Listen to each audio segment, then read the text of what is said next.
Parehong may posting tungkol sa at Tiffany Valentine's Day, #Tiffany Icons ang rumored sweetheart na sina Janine Gutierrez at Jericho Rosales noong Martes. Nagkagulo nga ang fans nila at inakalang ang nasabing jewelry brand ang regalo ni Janine at Jericho sa isa't isa para sa Valentine's Day.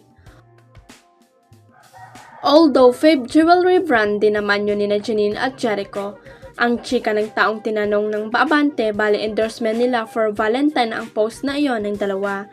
Anyway, marami naman ang napaka-comment sa post na iyon. Sabi ni Jigo Gutierrez na brother ni Janine, Yee. Si Jessica Gutierrez naman na sumunod kay Janine sa mga anak ni Lotlot De Leon at Ramon Gutierrez ay nagsabing ay cute na pawaw with 3 heart emoji naman. Si Rufa Gutierrez at si Raymond Gutierrez ay smiley face with heart emoji. Steady lang ang naging sagot ng kapamilya actress na si Shaina Magdayaw nang muling tanungin tungkol sa estado ng kanyang love life ngayon. Mas gusto raw ng dalaga na low profile lang ang kanyang personal life para walang masyadong chismis at intriga mula sa mga outside forces. Steady lang naman ako, steady laging masaya, ganun lang lagi. Maganda namang tahimik lang ang buhay, babalitaan ko na lang po kayo. Payag ni Shaina sa report ng ABS-CBN. Kung hindi nagkakamali ang bandera, si Piolo Pascual pa rin ang naliling kay Shaina hanggang ngayon. Pero wala pa rin kumpirmasyon until now mula sa dalawang kapamilya stars. Mas feel din daw ng actress ang pa-low profile na mga dates.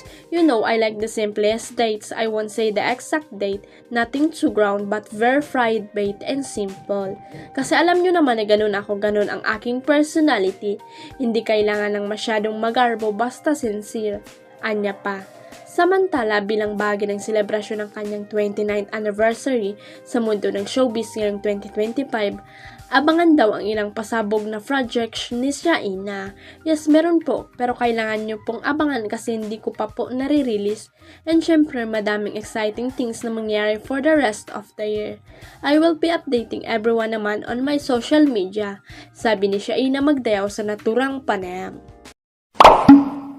Huwag kalimutang i-click ang subscribe button at i-ring ang notification bell para sa latest at legit chika updates.